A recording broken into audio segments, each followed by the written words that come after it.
which is most of your guys' life, which is badass to me because I got started at the age of 22, 23 years old also. But it's always amazing to me when you hop on a call and that's when you meet the first person for the first time. So it's like, Yeah. yeah, that's how you do it. It's Yes. cool. Yes. A little bit, much more unconventional than normally because typically our Yeah. guests on here I know pretty well, but I'm just We're stoked going to, we're going in cold, dude. We're going in yeah. cold. So I'm stoked This is great. to hear your journey and get to know you. Yeah. Awesome, man. Appreciate you having me on. Looking forward to it. Yes, yes. Thank you for hopping on.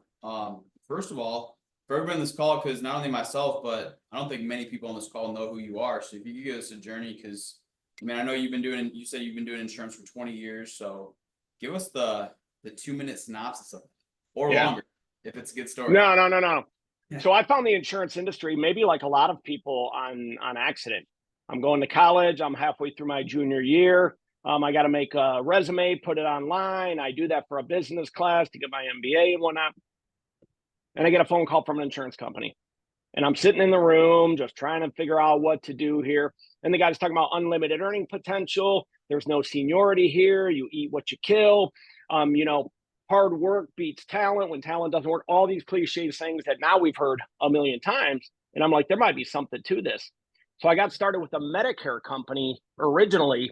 And it's funny, I was just talking to a guy the other day. I'm so grateful for that because it was a very, very, very low scale Medicare company, but they taught us how to pivot to other sales because none of their products were that great. So they taught us phenomenal pivot skills. And now here I am 20 years later, and all of my sales, or a good amount of my sales, come from pivots. So I'm a lot in the advanced market space. I probably, if I could get away with it, I would solely do annuities at this place. I come from the same last company as you guys. I had a couple $1 million a month agency. We were cranking, we were doing great, but frankly, I never really loved doing that. And I'm a grinder. I like getting out, seeing people. I like writing business. I like personal production. I never really loved growing an agency. I hired one huge guy from another company, and he brought on hundreds of agents. And I'm like, well, here I am. Here I am. And it was cool. But when I made the transition, getting back out into the field and just helping clients was a much, I just enjoyed it more. It was cool. Back to the roots. Back to the roots, baby. Nice. Okay. So yes, because I heard actually, I knew of you at our prior company and I always heard great things about you, but we never got the opportunity to speak. But with that being said, let me ask you first of all, how did you find out about Pinnacle and what led you to join us? It's kind of funny you asked that because Joe and I were just talking about it the other day. So I'm sitting at home, banging out some calls, meeting with clients, doing the normal grind. And I look at my phone. This is Joe Basso. And I'm like, dude, what is that? I haven't talked to this guy in like a minute. What is going on? I pick up the phone. He's like, hey, Dave, what's going on, man? How are things going? Everything's good. I said, dude, everything's cool, man. I'm just chilling. He was like, oh, are you still with previous company? And I said, haven't been for probably about a year already. Name was still there. Production was still flowing, but I was mentally detached for like the last year. He's like, well, what are you doing? I said, dude, I'm almost solely doing annuities at this point. He said, over the phone? I said, yeah, I got a good program going here. And he said, oh, man, we're starting this company. It's going to be great. We're doing this, we're doing that, we're doing this. And I said, look, man, I'll send you all my live production if you want to, because you guys are good guys. I don't care who it goes to. I don't care who gets my live production. I'll send it your way if you guys want it. And he was like, oh, it didn't sound that great. And I still probably do about 500 families or whatever we call it these days, 500 families a year on the life side as well. And he was like, oh, okay. A couple weeks went by. He calls me up. He's like, hey, I think we got an opportunity for you over here. Why don't you fly out to Jersey and we'll kind of roll out a couple things to you here. And it's what I really always wanted to do at the previous company. And I got with my upline, who was a partner at the time, and I said, dude, we need to solidify our own version of the AMS just on our team. We got this on a global scale, but we need to just solidify it here. So Joe and I rapped back and forth for a little while, and we realized that there's a good fit. What Pinnacle is one of the best life shops I've seen in all my times of doing this. Like, we do a phenomenal job of scripting, closing, training, product, boom, boom, on to the next one. Very, very, very cut and paste process. But I asked him, I said, what did you guys do in annuities last year? And he told me the numbers, and I said, "Oh my Lord, me and so did that on our own. Two people. We did that on our own last year, and we put our heads together and realized that we could make some magic here together." Awesome. Well, glad to have you on the team. It was Appreciate funny. it. You just like you just said it like it's no big deal. Yeah, I just casually write 500K a year. Just no big deal. Just Well, you is know that what? how long you? I'll tell you this. I'll tell you this. Some of you guys know Ted Williams, the baseball player, but Ted Williams, old time dude, like from the 20s, 30s, or whatever, one of the greatest Mhm. baseball players of all time. But he was the worst coach, according to my father. So I look up the numbers. And I'm like, yeah, dude, they lost almost every single time. And I asked my dad, I said, why? He said, because he couldn't get past. Guys would go up to the plate and he'd say, just hit the ball, dude. Like you see the ball, you hit the ball. And he said, not everybody can just do that. But maybe that's why leadership isn't meant for me anymore, because I think that on the life side as well now. Like, dude, you buy some leads, you bang them out till you got 30 appointments. If you got 30 appointments, you win every single time. And I mean, 52 times out of a year, you will win if you have 30 appointments. And then you see 30 Correct. people, 10 of them are going to no-show you. You see 20 of them, you lose on 10 of those 20, and you get 10 sales, and 10 sales. Now we're making 10K a week. That's 520 of life. Like I don't get it. I don't get it. So I think that's why I say it so casually, because I really feel that those who don't make it are those who don't put enough in work. Like that's the end of the equation. Yeah, or they have the wrong mindset. Or the wrong They try mindset. to overcomplicate it or overthink it or self detriment 100%. themselves or whatever, self sabotage themselves. So, okay. Talk to us about, your first, because a lot of people on this call, we got a lot of new people on this call. Talk to us about your first 12 months in insurance. Yeah. Were you a stud right off the bat, or was it a little bit of a learning curve? Well, what's funny is they said I was a stud right off the bat. I made conference my very first year in the industry. Mind you, commission rate was way lower than the commission rates that we're accustomed to. I was probably getting a quarter of the commissions that we're getting on this call right now. So commissions were way lower, but I was a top 5 new agent my very first year with the company I was with in the first year. And I'm like, they're parading you around like you're the show pony boy and all that. And I'm like, dude, I'm broke, man. Like, I don't know what these people are doing. If I'm this stud, dude, I am broke.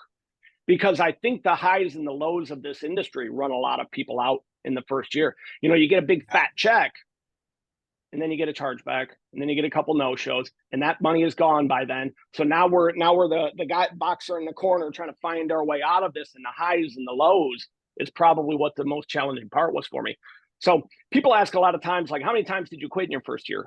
Mentally, a lot of times. Physically, 0 times. Because I've never been to a lot of trainings at this point. And like, wow, what he said was just phenomenal, dude. Like, that's a nugget. What I get from conferences these days is I look around and I'm like, are you kidding me, man? That dude is rolling. That guy is doubling my production. Then either he's working harder than me, or he's working harder than me, or he's working harder than me. Because that's the only reason. So in my first year, while mentally I checked off and on a lot of times, I borrowed from my own 401k, despite the fact I was underage and had to pay a penalty 2 times in my first year. But I believed in the opportunity. I saw the money that you were making. I saw the money she was making. I saw the money he was making. And I was like, dude, this is the path right here. I just got to make it work. So I mean, the first year was a grind, dude. It was an absolute grind where I worked way too many hours and didn't get enough in return. And then you learn to make the business a little bit easier. And I started learning how to pick up financial products. And the key that I realized for financial products was you can write the same amount of business, but every case has an extra 0 on the end. So when I can start speeding this game up a little bit by instead of 1,000, I'm making 10. Instead of $2,000, I'm making 20. Man, now we got this snowball that's just going 100 miles an hour down the hill. And to the point, because I think what a lot of people fail with in the first year is, man, I'm a young guy. I'm sitting down with a 65-year-old. Why are they going to listen to this 25-year-old guy, which is what I was, about rolling all of their money over? And it's not about the people. It's about the product, the presentation, and the knowledge. And then the age is just a byproduct of it all. Yes. And 2 things I took away from that, very, very simple for anybody that missed it, is your first year, you worked really hard and you didn't make a ton of money. And now it's because when agents, I always say people quit in their first 9 months. Like if you're going to quit in this industry, you're going to quit in the first 9 months. If you're here longer than 9 months, you're going to stick for the next Yeah. 5, 10, Yeah. 15, I mean, in your case, 20 years. 100%. And why is that? Well, because, you have, I'm not sure how it worked with your company, but obviously with us, you get that 9 month, you get 75% advance to you. And then the Yeah. additional 10, 11, 12, that 25, that's 25% of your income that's paid to you at the end of the year that you completely forgot about. And you have those back ends start flowing in. And think about how, and on top of that, think about how much you can learn as a new agent simply in 9 months, as long as you get after it and you work your freaking butt off. Right. It's funny you said that because I was always 12-month advanced at the company I was with prior to any IMO. And when I heard this 9-month thing, I was like, dude, that's whack, man. So they're going to keep 25% of my commission on the back end. What, do they not trust me? They are a bad business or not? But then when they started hitting, it feels like free money then. You don't realize that it's still that money. And you're like, dude, I just got $4,200 dropped in from these. Like, you don't feel like you worked for it. So it's kind of, a blessing on the back end because you're doing nothing to get it at that point. Like keeping your business on the books, I guess. Yeah. Exactly. And then also the chargebacks don't hurt as much. True. Yeah. When you don't get one. Yeah. Yeah. Facts. Okay. Well, I think obviously what everybody wants to talk about on this call is annuities. And we got a lot of agents on this call that are hungry to get into annuities. Obviously, I mean, all of Pinnacle, but specifically our group, hasn't. We had a few agents on this call that have written them, but the majority of the people on this call have never written an annuity before. So my first question to you would be, as a new agent, what's the best way to tee up a sale and set it up for either you or Jeff? Yep. I gotta back that up to get to it though. Okay. The Sure. first thing I want to tell everybody is my first year, I'm grinding out these life sales. And then I sat down with an older gentleman, probably like myself, about 20 years in the industry. And we were doing a face-to-face, and all the sales were in-home at that point. And we're sitting down, and he starts talking about annuities. He starts talking about mutual funds, stocks, bonds, all this stuff. And I'm like, dude, I don't know what's going on right now. And he's just like, shh, shh, shh. He goes, client got up to get their statement. He goes, shh, we got a good one here. I'm like, okay. I said, what do you mean? He said, don't talk. So I'm like, okay, I'll just sit here. I won't say a single word. And then I start seeing some pretty decent sized numbers on this piece of paper, especially for a young guy brand new in the industry. We get out in the car and he gives me a fist bump. He said, great job booking that appointment. And I said, dude, I don't even know what just happened. He said, I'll tell you tomorrow. I said, dude, you're going to make me rest on it? He was like, yep. I go in his office very first thing tomorrow. I said, dude, what did I make on that appointment? He said, you're going to make about $26,000. And $26,000 on one sale for a guy who just quit a corporate salary type position. I was like, get out of here, dude. That's like 4 or 5 months of what it would have took me to get it at that point. Well, I ultimately learned that he was talking about an annuity. And the verbiage that he used, I remember thinking like, wasn't that hard, dude? He asked him like, did you ever lose any money on this account? Oh, well, how do you feel about losing money? And I'm going to get into this verbiage in a minute. And they were like, well, we don't like it. And he goes, well, why do you do it? I'm not sure. He was like, I mean, if we could be in a position where you won't lose any more money, but you'll still get gains, I mean, is that a better situation for you? And they were like, yeah. And I remember thinking about that for like, I'm stewing on this for like a week now. I'm like, dude, he didn't say anything that you hear on like CNN News. He wasn't digging deep into the molecular systems of a mutual fund. He talked about everyday verbiage. And then I started doing some ROI calculations. And I'm like, and I hope you guys are doing the same thing in your mind as I'm saying it, because I'm going to get into some of this. And I started thinking, dude, this is going from paying my bills money to lifestyle changing money. And my pastor always calls it the land of He says, when you're in the land of you're looking for a faster car. You're looking for a bigger house. You're looking for a nicer boat. And I started thinking that in my head. I'm like, man, I got to get into this space. So let me get into the actual teeing up the appointment, but it starts on the very front end. If you guys are ever getting objections, or I was always taught, if you ever get objections, how do you overcome objections? On the front end. If you're getting why do you need my banking information? Should have told them on the front end, I'm going to need your banking information and your social security. Whoa, what do we need that? Yeah, we don't need it yet. We don't even know what you're eligible for, what you qualify for, what's the best plan for you, the price. We don't know any of that yet. But when we do, and then we decide on a plan, we're going to need that. Then when you find the plan, they like the price, they like the coverage, then they never question you about the Social Security and banking info because you told them on the front end. So I saw your little content. How do you find annuity money and mortgage protection appointments? I think I structure my mortgage protection appointments differently than most people. And just so everybody knows on this call, I don't work any different leads than you guys. I run final expense leads still. David, why would you run final expense leads, man? They are a grind. Yeah, but they're all over 60. So I do it on purpose. I know I'm needle in a haystack in it, but they're all older. So I'm okay with that. I'm okay with 7 duds for one big one. I'm okay with it. But mortgage protection is a great avenue because you know that they have some money. They just bought a home. They have some assets. They have something, or from a debt to income ratio, they wouldn't have qualified for the home. So my intro to the appointment, I don't know how you guys do it, but my intro is like, so ring, ring, ring, ring. Hey, John, this is David Pyle calling for our mortgage protection. You don't have to role play with me. I'll just spit it out. Yeah. Ring, Sure. ring. Hey, John, how's it going? Oh, this is David Pyle calling in regards to the mortgage protection appointment. How's it going this morning? Good, good, good, good. Okay. So just to remind you about the form that you had filled out, and what it said was, as a new mortgage holder, refinance, or home equity loan, you're eligible for a mortgage protection plan that'll pay off the home in the event of death, disability, critical illness, chronic illness. When you filled out that form, John, what were you primarily looking for? We wanted to know how much it would cost. Dude, I get that, man. We don't do anything if we don't know what it costs. We don't buy a car, a home. Heck, some moms don't buy chicken unless they know what it costs. But what were you primarily looking for it to do for your family? I want to make sure they were protected. Cool, got it. Before we get off this call, we're going to make sure your family is in a good position and they're protected before we get off this call. Cool? I'm big on trial closing. I mean, I just told him, I don't care what he says at this point. He could say, whoa, whoa, whoa, dude, I don't know if we're buying insurance yet. I get it, dude. We don't know what you're eligible for, what you qualify for, what's the best fit. Or he could say, cool, yeah, we definitely need to do that. I'm just taking his temperature, dude. I'm just seeing where he's at in the buying process. I said, cool. Well, let me tell you a little bit about myself. And this is the part that's different. I said, so just so you know, I've been doing this for a while. I've been doing this for a quick minute. And it's super important for you to know that I'm an independent broker. So I don't have any loyalty to any one specific company. I work for my clients. And then I offer every plan by every company in the state of Indiana. And I always say his state in particular, just so that he knows, like, I'm local to whatever that is. And I said, but just so you know, I don't only do mortgage protection. I also do every type of life insurance. I do estate planning, wills, trusts, power of attorneys. And then I also do a lot on the retirement planning, financial planning side of things. What that means is if somebody has an old 401k from a previous company and they haven't rolled it over yet, we've got to talk about it.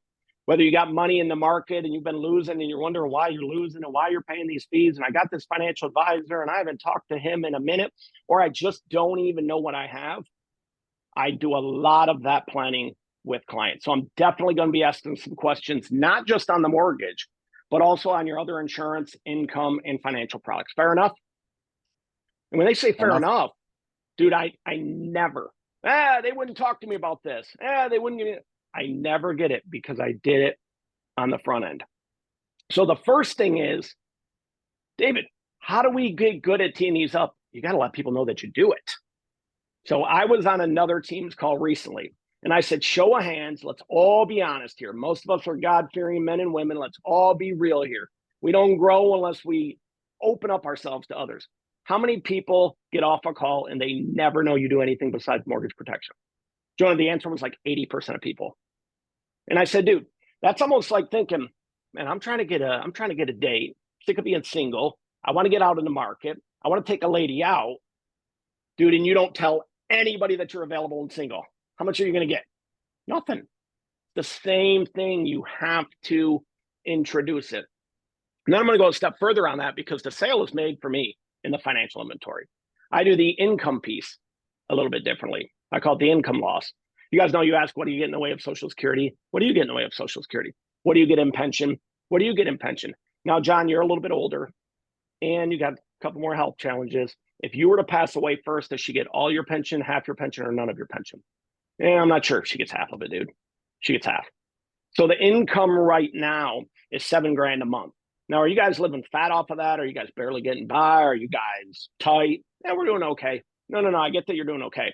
If you ever get an answer and you didn't get your answer, dude, you got to ask the question a little bit differently. You didn't get the answer you're looking for. No, I get that. So let me ask you this.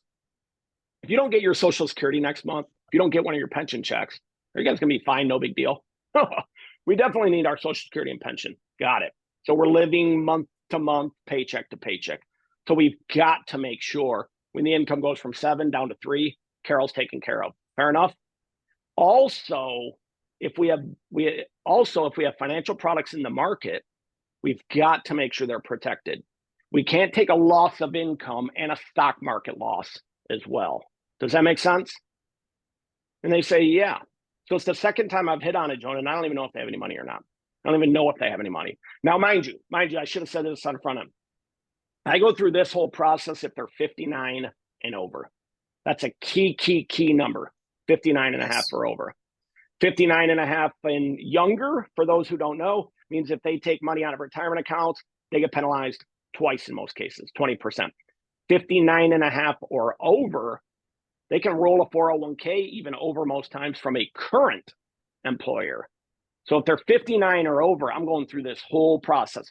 And if they don't have any money, at one point they're going to say to me, dude, we don't got any money like that. Like, we got our incomes and that's it. Cool. Then I'll back off all of that stuff. I go over the mortgage then.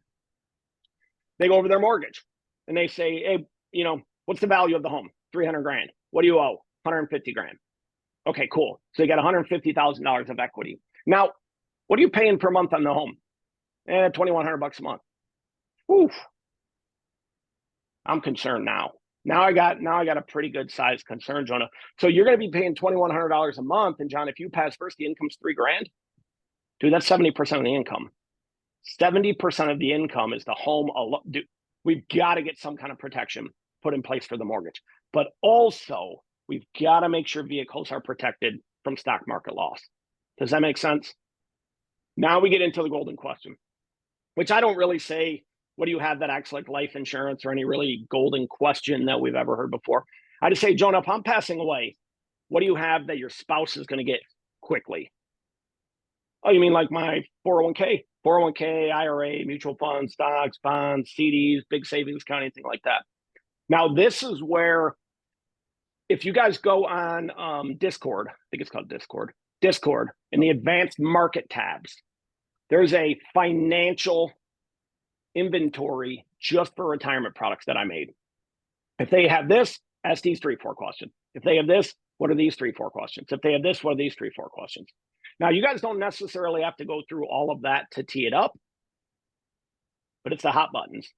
Hey, do you have a 401k? Yes. Are you retired? Yes. Why haven't you rolled it over yet? Oh, I didn't know I was supposed to, didn't know what my options were. But really, the main thing is if they have money in the market, all you say, have you ever lost money on this account? Have you ever lost money on this account? Not did you lose it today, not did you lose it. Well, yeah, of course. How do you feel about losing money, John?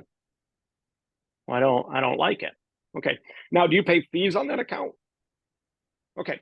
Now, do you have to pay fees even when you're losing money on that account? You do. I mean, how do you feel about paying fees and how do you feel about losing money? I don't like it. Dude, I don't like doing cardio. Now, I make myself do it sometimes, but I don't like doing cardio, and I definitely don't like changing my own oil. So I don't do those things. So if you don't like losing money and you don't like paying, I'm just curious why you do it. I don't know. Doesn't everybody? No, none of our clients. Our clients don't lose money in the market, and our clients don't pay any kind of fees to us. Let me put that on the back burner for right now. Let me just finish up this mortgage protection. I've already done what I call a wedge of doubt. I call it a wedge of doubt. I got the wheel spinning up there, and in the back of their mind, they're thinking like, wait, what's going on? Write the insurance. I could say it 99 million straight times. Write the insurance. For 2 reasons. One, dude, you got to get fed today. You got to get fed. You got to make sure that the client is protected. You got to make sure they're taken care of. And if you don't write the insurance and you find the money and you go too hard after it, bait and switch is what's going on in their mind. Oh, he didn't even talk to me about what he said he was going to talk to me about. Put that on the back burner for now. So back to the mortgage protection. There's 3 types of options. Get it taken care of. The second reason is you're your client now. You can call your clients any day you want to. And I pick up a lot of money after the fact. Yeah, we don't really want to talk about that. But they got something going on. Ring, ring, ring. Hey, Joan, it's David over here. Your mortgage protection guy. How's it going, man? You good? Yeah. How's the family? Everybody good? Weather's good? Cool. I don't know if you saw CNN or you watched the market lately, but dude, it's down, man. It's like down pretty good. I remember that you had that account over at ABC brokerage firm. Have you lost money on that account? Dude, I was thinking about you when I saw the ticker going by the other day, man. We should reevaluate that. Now they're your client. You can call them anytime you want to about anything. So we found the money. We found the money. We wrote the insurance. We did a wedge of doubt. And now we're at the end. Hey, you know what, Jonah, do you remember at the very beginning when I told you, and if you don't want to, just say our firm. At the very beginning when you're introducing it, let me tell you a little bit about the firm that I work with. You know, we don't only do mortgage protection. We do every type of life insurance. We do full-scale estate planning, and we do a lot in the retirement planning. So then at the very end, because you don't want to get asked questions. Oh, you guys said you do retirement. Our firm does. I mostly handle the mortgage protection. Okay. That's how you can segue yourself out of it without deposturing yourself from the mortgage protection sale. So, Jonah, do you remember at the very beginning when I told you our firm does a lot of retirement planning? We specialize in clients just like you who are going from the accumulation working phase of life to the preservation, distribution, retirement phase of life. And we got a lot of amazing programs going on right now. You know, people aren't losing any money. They're participating in gains of market. Let me just shut up here. Let me get you set up with my guy, Jonah, over there. You know, all he's going to do is call you. He's going to introduce himself. He's going to let you know how we work and how things go. How does Wednesday this time? Looks like you're free. Wednesday, 1:30 look. And the first call for Jeff or I both is just a discovery call. It's very laid back. Nothing Zoom, nothing FaceTime, nothing very imposing. It's just a discovery call. We get on, we're like, hey, Jonah, it's David. Yeah. John sent me over your information in regards to, you guys had a conversation about the mortgage protection. Did you get the coverage? I always say that. I don't know why, but I always do. Did you get the coverage? Good for you, man. I love working with people who love their families and want to make sure they're taken care of. Good. It's a phenomenal product.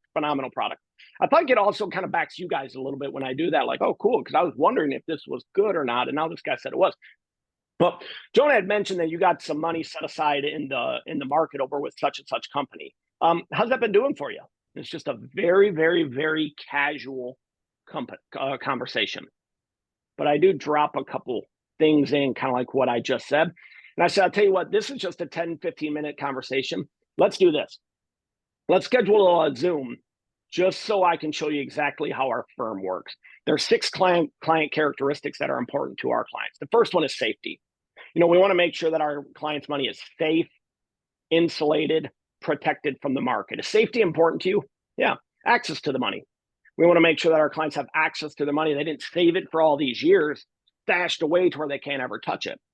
The next one is not pay too much or pay as little taxes as possible. Avoid probate by going directly to the beneficiary. And then a good, fair, competitive rate of return. You know, it's super important for us to make sure that your money is working as hard for you as you did to earn it, John. And then fees. We don't charge any kind of fees whatsoever. So are those 6 things important to you? Yeah. Is there anything important to you that's not on that list? No. Sounds like there could be a fit here. You know, you match our core values. Your core values are in line with us. Why don't we hop on a Zoom? I'll show you some slides and I'll break a couple things down for you. And all we're doing is trying to take it from one step to the next step, to the next step, to the next step. Make sense? Money. That was pretty straightforward. Do you have a script anywhere? Any of this written down? I do. It's on Discord.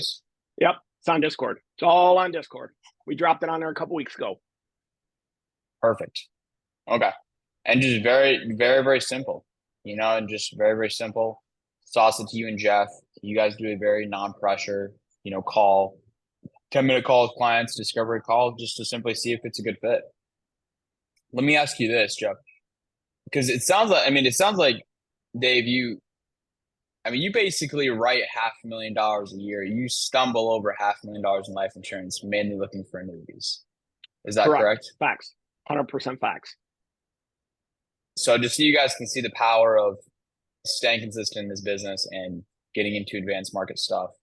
Here's the other thing to remember. Here's the other thing to remember. I don't remember the last time. Don't even remember the last time I got a charge back on an annuity. Don't even remember. 100% persistency for as far back as I can remember it. Actually, I do remember the last one, and I probably shouldn't have wrote it. It was a younger lady, and about 2 weeks after I wrote it, she was like, "Oh, I need most of the money to go buy a car," and I'm like, "Dude, that's on you. I'll own that one. I shouldn't have even write it. She should have just kept that money where it was." But that was 8, 9 years ago, and I had to like remember the last one that charged back. So it's a very, very high persistency product. Also, what's the chargeback period on an annuity? 30 days. 30 days. Yeah.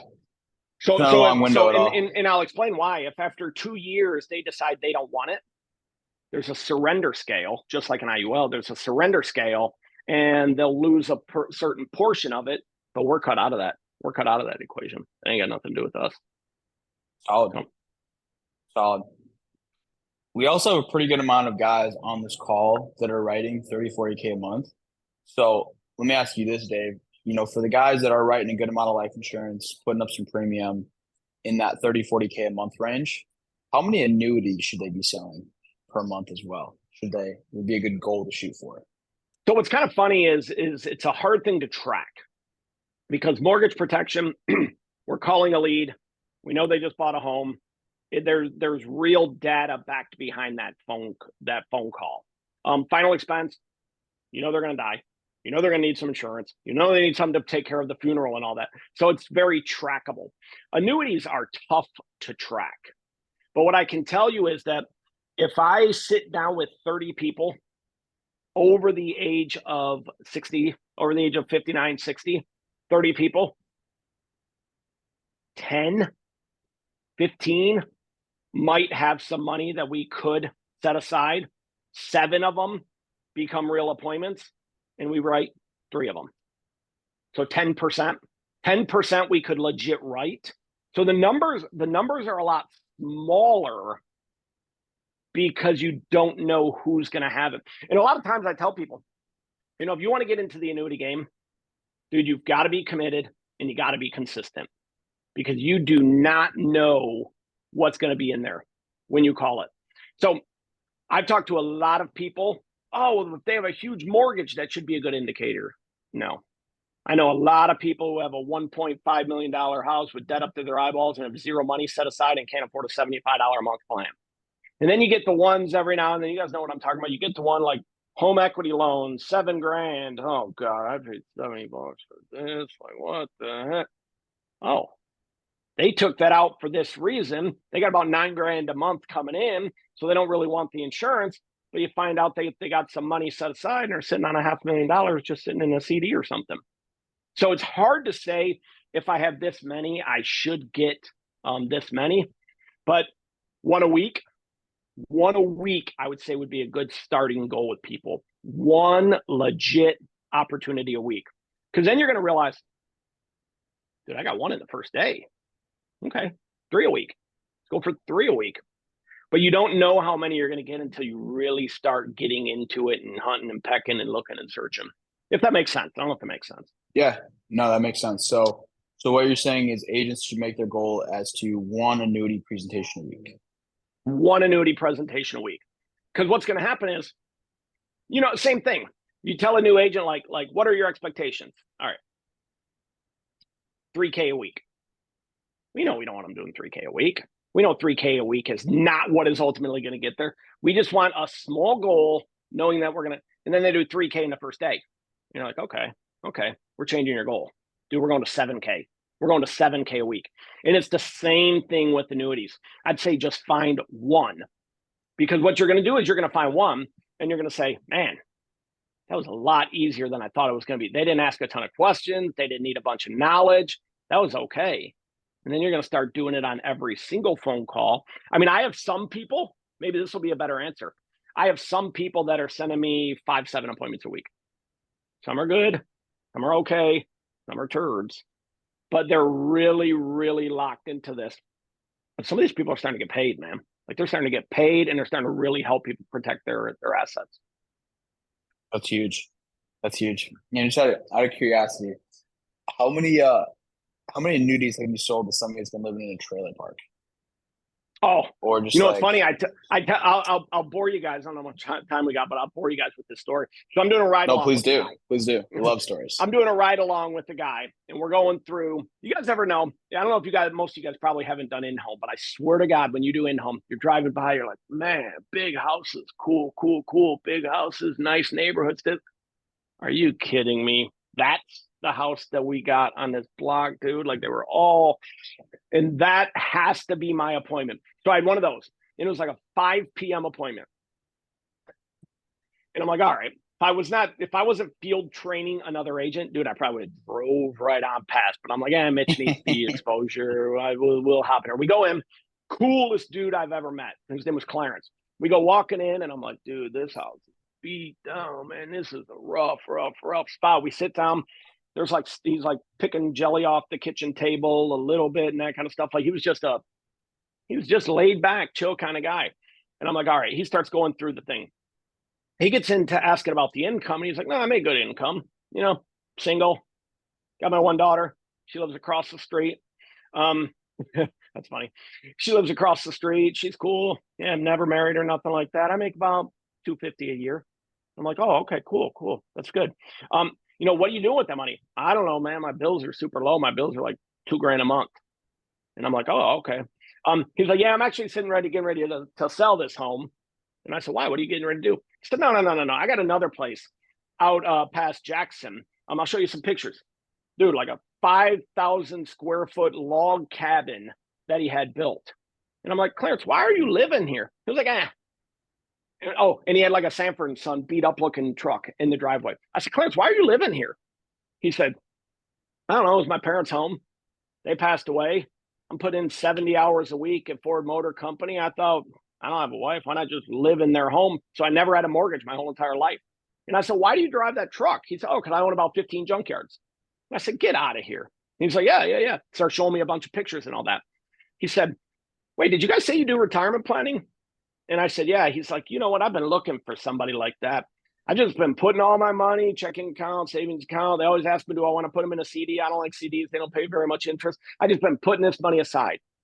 Dude, I did a $2.7 million annuity on the second visit with Clarence. And then about a year later, he takes me out to his log cabin. He just wanted me to come by, talked about it. Dude, never, ever prejudging this. We get those big mortgage leads and we think gold, dumb. They ain't got no money. They spend it all on the mortgage. So never, ever prejudge. And that's why I tell agents, you got to be committed. Yes. Don't Yes. gauge your financial inventory on the lead. Gauge it on your process. Yeah, that's what we always tell guys too. Never prejudge an appointment. But No. man, Death sentence. that story makes me miss the in-home days. I love in-home. Dude, I miss in-home as well. I loved it, dude. Only the real ones on this call know what we're They don't talking get about. it. They don't get it. They're weak. They don't get it. Face to face, knuckle to knuckle, eyeball to eyeball. It's a different game. It's a totally different game. I tell my boy that. My boy's 14. And I'm like, dude, you got it good. Back when I was 14, I had to walk up to her, look her in the face, ask her to the prom, sweating, uncomfortable. You pop something through Instagram and like, hey, what up? Man, weak. It's funny. Oh, it's funny. That is funny. Let me ask you, what's been your biggest personal production year for life insurance? For life, 670, 7, maybe 7. Solid. And then on the annuity side, my biggest one might have even been last year. I did about 14 million in annuities. 14 million. 14 million of annuities. That's solid. So, and also, I don't if you can I don't know if you're allowed to say or if you want to say. You can stop me if you want to, but I mean, how much roughly income did that pay you on that? 7 figures. 7 figures. 7 figures. Yeah, deep 7 figures. That's solid. Okay. It's a different game, man. It's a different game.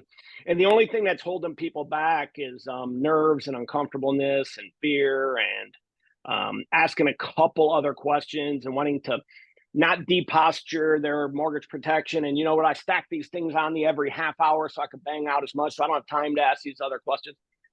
I'm telling you, man, you're stopping over thousands to pick up pennies. I'm telling you. Yeah. And I mean, just that story that you shared with us, I could only imagine how many agents probably called him, maybe even went over to that home, went in there and just stumbled right over it. Didn't even acknowledge it because they were so focused on the mortgage protection. And I'm guilty of that myself. Oh, we all are. We all are. I've done it. I did it 100 times after that still. So we're all human beings. We all have failures in this. Yeah. But man, I gotta say, this makes me want to get some leads and start calling clients again. I wish I would have had this type of team when back with our old company. This is solid. You know what? Derek just put something in there. I would challenge some of you guys. So a takeaway, because I think training is always cool. And I think a lot of times we're like, man, that was a golden nugget, and we either use it or we don't. And we're like, man, that guy pumped me up and got me motivated, but then we go right back to our normal rut that we're into. I have three favorite sayings, and then I'm gonna touch on this real quick. My three favorite sayings of all time is successful people do what unsuccessful people choose not to do. Choose. I don't know if choose is in the actual quote, but I added it in there because successful people do what unsuccessful people make a choice not to do. The second one is you are what your number says you are. We've all known a million people in this industry that are like, man, I could close, I could do this, I could do that. Dude, you're number 37 on the chart here, man. Like take no input from that guy, dude. I don't care what he speaks. Take input from number 1, 2, 3, and 4, 5. And then the last one is if nothing changes, nothing changes. So there's going to be some people on this call that are fired up. They're like, man, I want some of that. I want some of that juice. I want some of that income. I want to make that happen. And you're going to do zero when you get off this phone call to make any of it happen. So I'm going to give you guys a tangible takeaway that you can from this call. Go through your client list. Look for anybody over the age of 60.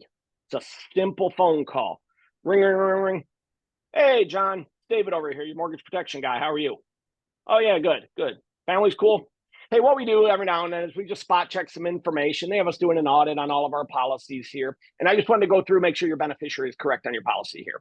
So it looks like your beneficiary is your wife, Karen. Is that correct? Okay, cool. You didn't leave her nothing, right, ma'am? Still the wife? Okay, cool. Hey, and then the other thing I wanted to tell you was, man, we just got out of this training and we added a whole new piece to our firm in the retirement planning sector.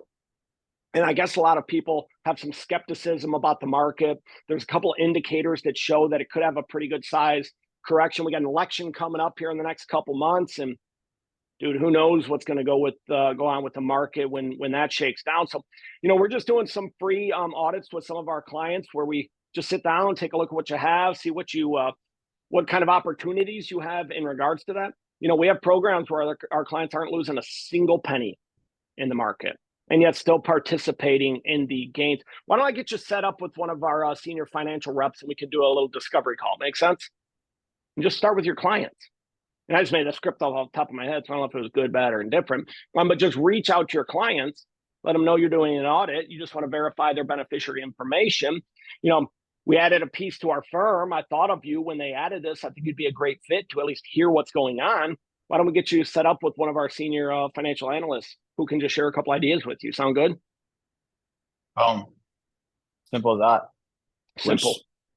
I'm so glad you brought that up. That was actually going to be my next question, is going through your existing book of business and finding annuities. And I'm going to do that myself. And I would highly encourage everybody on this call to do that, because I guarantee you, it doesn't matter how long you've been doing this, there's at least a couple annuities in your book of business.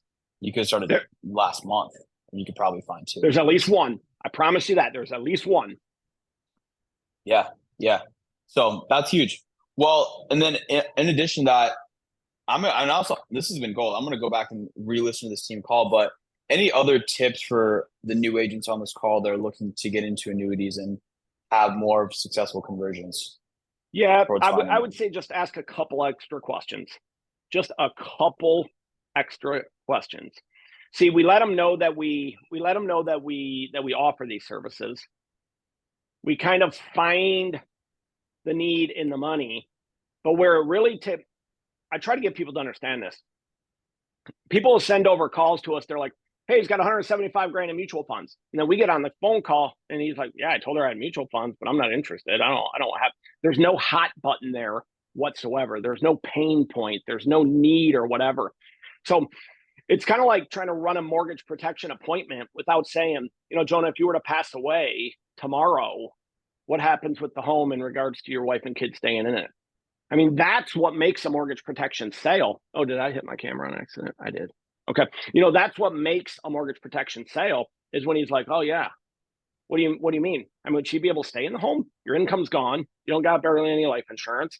Would she be able to stay here? I mean, would she have to move in with mom? Would she have to maybe go to an apartment?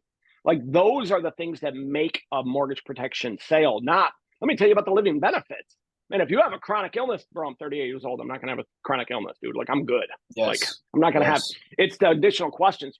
So when this really starts shaping is when you know that they have money that's exposed to the market and you start talking about loss and what would that look like? If COVID or Y2K or the mid 80s happened again and you were to take 25% loss on this account, I mean, would it hurt your situation? And they're going to say yes to all of these questions. So I would say get into that financial inventory, learn those questions as well as you learn the questions to be able to become the mortgage protection savages that you guys are, because those are the pain points and those are the hot buttons and those are the sales right there. Annuity is just a solution. Do not ever, never, never, never, ever, ever bring up the word annuity. That's the solution. Because if they're going to Google and look up annuity, they're not going to want it. They're not going to want it. So the financial inventory is where you find out what they have, what they don't have, what they know, what they don't know, what they need, what they don't need, where the problem is. No solution. Where the problem is. The solution is our products. Yes. It's very similar to life insurance. If you just, life insurance is a little bit of a dirty word. You say life insurance, turns clients off. You say an annuity, turns clients off. So what's the track word that you use instead of annuity? What do you typically say? Yep. So I just say, what most of my clients are looking for is safety in retirement. Most of our clients don't want to be in a position where one bad day in the market leaves them terrified to open up their mail the next time it comes in. But they still want to know that when the market is good, they're making some money. So I mean, is safety important to you? Is making sure that one bad day doesn't make this thing go sideways? Is insulation in your retirement? I saw somebody put on here principal protector. That's cool. Yeah. Anything that just lets them know that we're looking into something that is safe, yet we still expect to have massive growth in this product. Mm-hmm. Yes. Okay, cool. All right. Well, we're going on about 15 minutes here. So let's just, you care if I throw you some objections? No, it's all good. I love it. Let me throw you some objections and we'll open it up here for a Q&A. So everybody prepare your questions. Well, I guess my first one would be, why should we go with you, Dave, when I can get higher returns in the market? Yep. Totally agree. The cool thing is there's 3 types of products that everybody can have. Everybody. Whether you're 20, whether you're 80, whether you vote red, whether you vote blue, whether you're a believer or not a believer, whether you love sports, you hate sports, it doesn't matter. Rich, poor, doesn't matter. There's 3 products. The first one is extremely conservative. You're only going to get 1, 2, 3%. And people don't put their money in a CD or a money market, John, because you are getting 2%. They put it in there because fear of loss far outweighs the desire for gain. The third type is directly in the market. I love the market. I have a lot of money in the market. I don't know if you're familiar with the rule of 100, but the rule of 100 tells us how much money we should have in the market. So, Jonah, you're 25? 24. So, Jonah, you're 24 years old. Based on the rule of 100, you should have 76% of your money directly in the market, aggressive growth, 24% protected, fixed, set aside. Okay. So, John, you're 65 years old. That means 35% of your money, based on the rule of 100, which Warren Buffett and all the economic gurus use, that means 65% of your money should be safe and not exposed to the market. So I love the market. I just don't know that it's the place for all of your money. When the market is up, you make returns. John, what happens when the market's down? Lose money. In Sales 101, if it's ever a negative trigger word, make them answer it. I do it all the time because it does something different psychologically in their mind when it goes down. It goes down. Now, let me tell you about simple math. Simple math says when it goes down, Jonah, it takes additional to get back to where you were. Here's what I mean. You got $100, you lose 10%. You got $90. Now you get 10% back. What do you got? You $100. 99 bucks. 10% of 90 is only $9. So you have $100, you lose 10%, you got 90, then 90 goes back up by 10, you're only at 99%. So John, that's why most of my clients, they don't want that much exposure. They don't want that much loss, because if you lose 10, you need 15 to get back to where you are, and you're paying fees on it. So most of our clients find solace, find peace of mind in the middle, in an indexing. They love the indexing method, where like the conservativeness from the first bucket, and then the exposure to the market. So you participate in the gains of the market with no downside risk whatsoever. So here's what I mean. Let's say you get 90% of the market. Market goes up 10, you get 9. Market goes up 20, you get 18. Market goes up 5, you get 4.5. But when the market goes down, John, you don't lose a single penny. Which one makes more sense in retirement? And they always pick the middle one. They always do. Now, probably just like you guys say on the life insurance side, like I don't get that objection too often, because in the financial inventory, I've already said, how do you feel about loss? No, I don't like it. How do you feel about paying fees? No, I don't like it. So if you don't like it, why do you do it? Doesn't everybody? Not a lot of our clients. Most of our clients don't lose any money, and they smile and they sleep well at night knowing that they're not exposed to the market. So they don't make any money? Oh no, we had phenomenal double-digit returns last year. It's just a give and take kind of a thing. Let me just show you how something like that works. Fair enough? So everything for me is just getting it to the next stage. I thought your objection was going to be this one. I'll give you an objection. Not for you to answer, but for me to answer. I thought you were going to say this one. Oh, dude, I already got a financial advisor. Yep, that was gonna be the last one. Love That's the it. number one. I love it. Do you guys ever get objections in life insurance and you laugh? Oh, I got to talk to my kids before I can do anything. Like we've never heard that 35 million times. So I already know how I'm going to say it immediately. Same thing with that. I already have a financial advisor. Oh, dude, I'm so glad to hear that. I like working with people who care enough that they bring other people into the situation who probably have more experience, expertise, and knowledge. So I like to hear that. Now, don't get it twisted in any kind of way, dude. I'm not looking to kick your financial advisor out of here and then I'm going to take over. No. Let me back up if that's what you thought. The last thing I'm going to do is replace your financial advisor.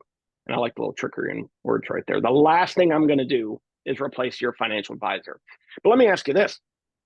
Doesn't it make sense to just have somebody else on the bus? We're all human beings. We're guilty. We get tunnel vision every now and then. We get locked into the same programs. I like this fund. I like this deal. I like that.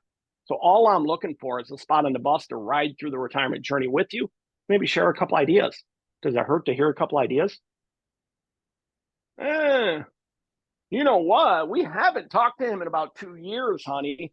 Something not so great always ends up getting said, because all I'm doing is trying to get it to the next appointment. So then I'll tell you what, before I can do that, just so I can do my due diligence, I could take it over. You know, I don't want to talk about a book that I've never read before. Just send me over your last statement that you got from Fidelity. Let me just look it over a little bit. And I'm going to put together something just to share with you guys a couple ideas. Fair enough? Yeah, honey, that doesn't sound too bad, does it? And then I'm going to let the process work itself out. Oh, something else I always say, that when it gets to the close, now we're in the actual close. And now it is time to sweep aside. And now I'm coming through the front door. I have a line that I use all the time. I say, here's the thing to remember. Which one makes you more comfortable in retirement? Oh, David, I would say this one makes us feel a lot more comfortable than the other one. Here's the thing to remember. It's not about the people. It's not about me. Not about that advisor. It's not about the people. It's about being in the right product in retirement. So if I wasn't here, he wasn't there, which product makes you feel the most comfortable? Because I got to take me. If I got to take him out of the equation, I got to take me out of the equation too. So I'm okay with that. So I'm not here and he's not here. You're just picking the best product for your situation. I mean, we got to remember these people are like 72, 68, 79. They don't want all of that exposure in the market either. All right, good to go? That's good. Yeah, I mean that's obviously the number one most common objection is Mm-hmm. I need to Mm-hmm. go talk to my advisor. Let me give you another one here. Let me think. Oh, you know, Dave, I've worked my entire life for this retirement. How do I know I can trust you? Yep. 100%. So let me tell you why I got into this line of work. So I started doing this early 2004-ish. And I didn't get into this side of it for a handful of years. And I'll tell you what, Jonah, my father was set to retire in 2010. So if you know, and they're all seniors, so they remember. If you remember what happened in the market 08, 09, oh, it went down big time. Yep. My hardworking, blue collar, dirt in his fingernails, needs to go Joe just to clean his fingernails. Father was not able to retire in 2010. Him and his cousin owned an electric shop, where they replaced and rebuilt starters and alternators on Peterbilt Mack trucks. Very, very, very physical, hardworking guy. My father lost six figures in his market. My father lost six figures in the market during that time period. Never made it back despite working a couple extra years. So I put a lot of passion into what I do. So if I ever come across a certain way, just know that, man, if I could have done something to change my father's situation and put other people in that situation, and then I found this line of work and how we could do some things like this. So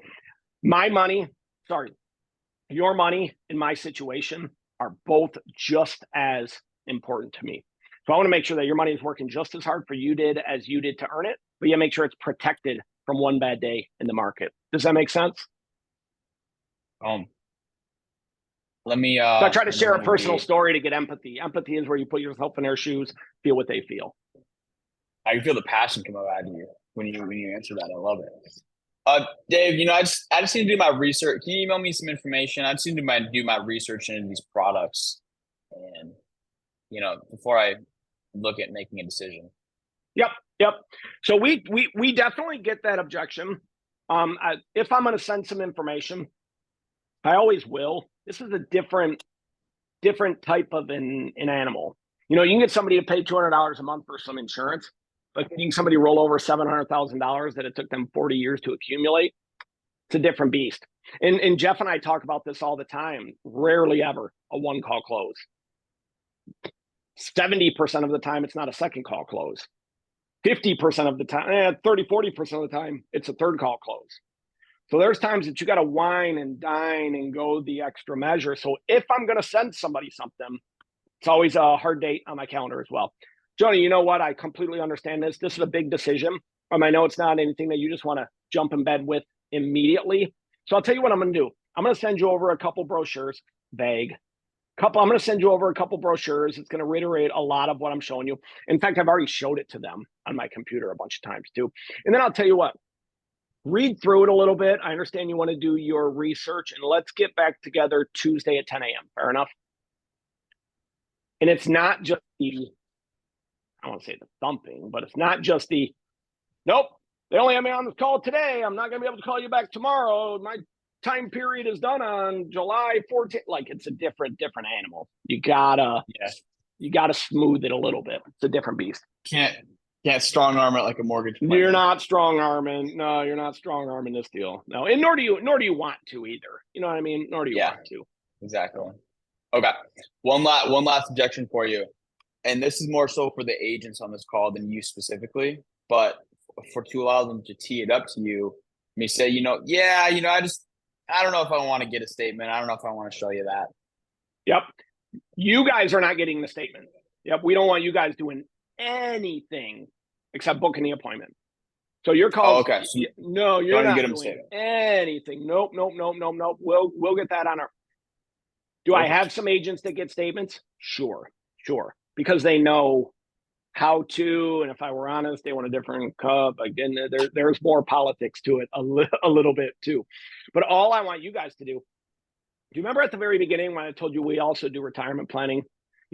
We help clients with future income planning. I'd love to get you on the calendar with one of our senior financial reps. They do this all day, every day. I do the mortgage protection piece. I like to think I'm pretty good at it. I take a lot of pride in making sure that your family is protected in the event that there's one bad day.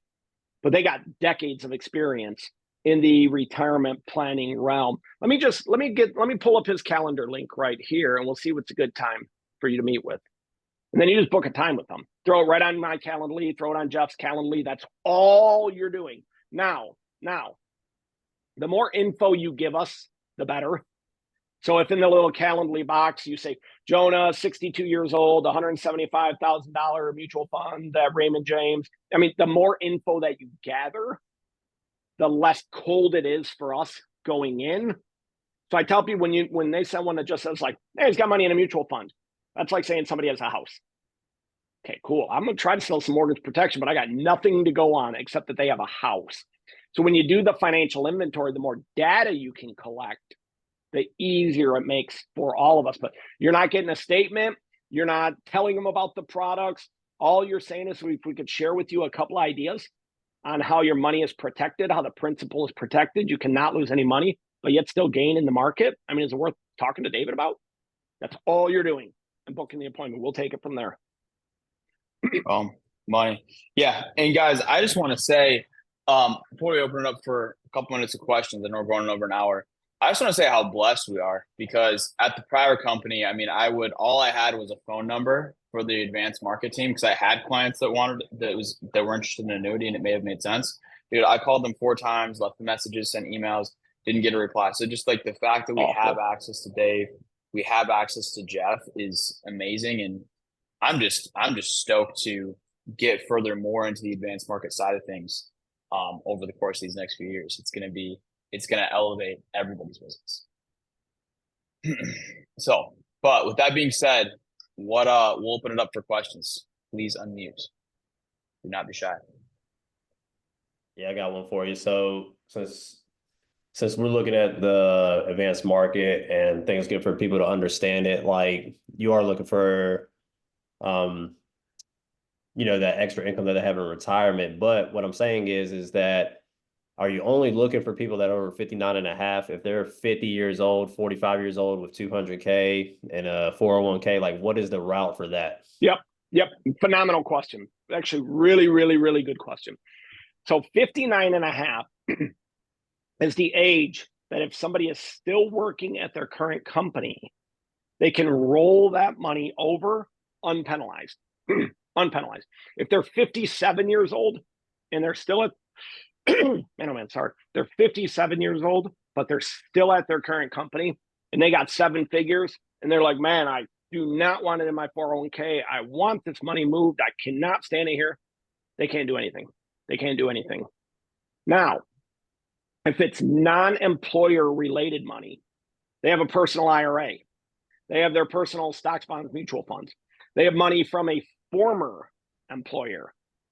It's all fair game. That money's all fair game. They could be 42, they could be 58, they could be 51, they could be 7, they could be 28.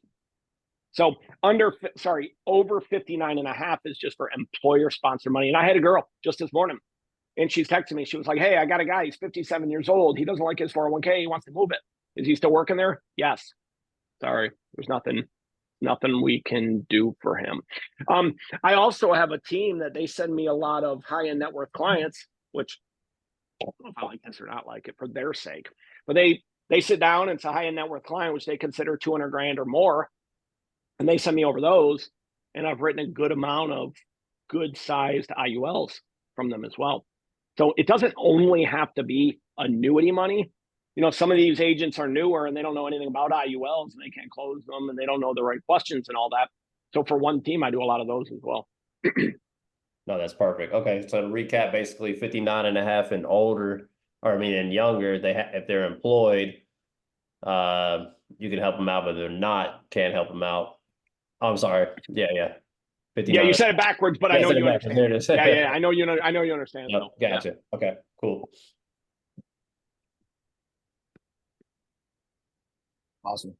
Who else?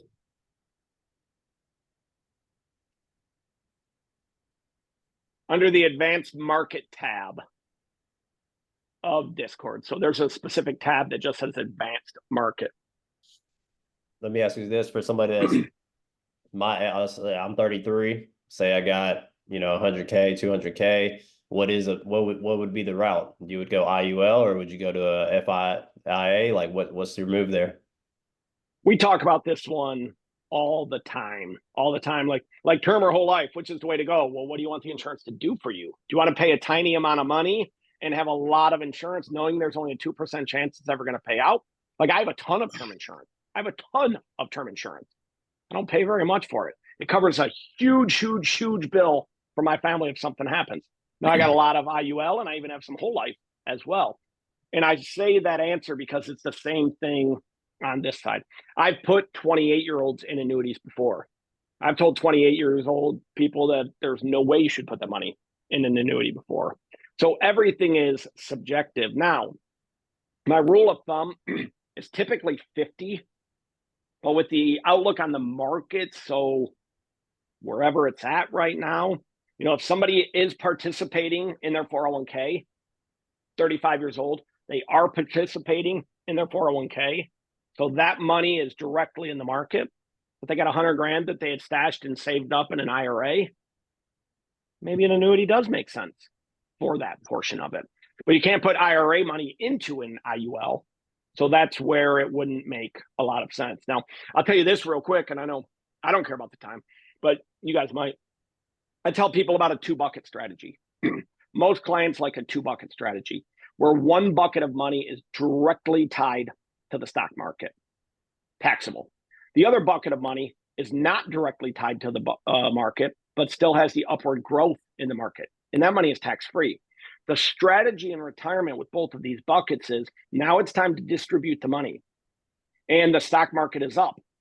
Take it out of your IRA. You want to lock in those gains. Do not take it out of this bucket. Then the market is down the next year, down 4%. Don't take it out of your IRA. You're locking in that loss. Take it out of your tax-free IUL. So it's all circumstantial, I think, based on the client. Gotcha. That's good. Appreciate that. Yeah. And then Matt, to answer your question, so for yourself and anybody that's brand new on here, you know, just stick with owning mortgage protection, general life insurance, and then once you get a few sales under your belt and you get confident and you get some money deposited into your account, that's when you can look into adding more advanced market stuffs. But, you know, like Turner said, I mean, stick to the basics, focus on training on that, and then once you master that, move on to the next thing. I couldn't resonate that even more. You know, it's the same for me as somebody who's looking to grow a team before they've learned the business, and then they're focusing too much on that. They're not writing any sales, and then they're out of the business, even though they got 8, 10 agents. Get very, very, very comfortable in the life insurance space, or you're not going to have the capital needed to stick around for the annuity volume. Yeah, facts. All righty, we got time for one more question. We'll get you guys out of here. I got a quick question. Sure. So if we're going through and we find a qualified client and we're working on the mortgage protection or equity protection, and we're not able to close them on that, what's the best way to pivot or follow up for an annuity? It's funny. I don't know if you guys know this lady named Robin Hill, who's on, I think, Mindy Tibbs's team, but she talks about that a lot. Yeah. And she does a phenomenal job with that. So I just went to my first ever lock-in, and she got up and somebody asked her that exact question. And she said, at the end of the day, our job is to fill a need in our clients' lives. So what I say to them is I say, you know what, Jonah, it sounds like the mortgage protection was not the right fit for you. And you know what? I would probably even agree with you. I don't know that it's the right product. Oh, you're muted. You just muted yourself. Just gave me like a little signal. You know, and I would probably even agree with you that it's not the right product. It's not the right time. It's not the right cost. Okay. But it doesn't mean that there's not a fit here still. Do you remember at the very beginning when I told you that I do a lot in the retirement planning space? You had mentioned that you have that money with exposure to the market. You don't like losing money. I'll tell you what, why don't we get you, and then it's the same exact thing. But whenever I'm going to pivot it, I always make it seem like, yeah, you know what, maybe the mortgage protection was not the right way to go. But I think if we can make sure the money is protected and it's there and yet still growing for you, I think there's a lot of value in that for you. And then just go right back to your normal script. Thank you. Yeah. It's funny, that was my exact situation with the one I sold. It was like the lady had different types of insurances. She was making 10K like a month coming in. But she had that 250,000 sitting there because I asked the question if she had anything that could replace, her income. And when we got down to it, she's like, she was older, 60, 69. I don't want to pay $400 or $500 for X amount. So Right. that's when I switched over to, well, hey, this is what we can do for you. So yeah. Awesome. All right. And then in closing, if they want to get more information, so you've got some content on Discord under Advanced Market. Yeah. So There's the 5, Advanced 6, 7 Market tab. different handouts on there. Okay. Do you have a YouTube channel, like any recorded trainings, any other sources We of did. information? So Jeff and I recorded a ton of training up in Munster, whatever that place is called. Not that For sure. long ago. We got to get with with Kayla and the other fella, and we got to make sure that we get it Yes. out. I mean, we have hours of content coming. Hours of content. So Let's go. So coming soon? coming soon. There you go. Coming soon. Great answer. Awesome. Well, if you're ever in Chicago, we'd love to get you on the podcast as well. Oh, for sure, man. For sure. I was there just not that long ago, actually. Oh, sweet. Well, hit me up when you're in town next. Awesome, man. Looking forward to it. All righty. Well, appreciate it, Dave. It was an absolute pleasure. Thank you for pouring into the team. I'm going to throw my phone number in the chat real quick here before you guys kick this off. Definitely. No question is a dumb question except the dumb ones. Sounds good. For real. All right, For real. guys. Well, everybody have a great rest of your day, and let's help some families. Thanks, Dave. Later.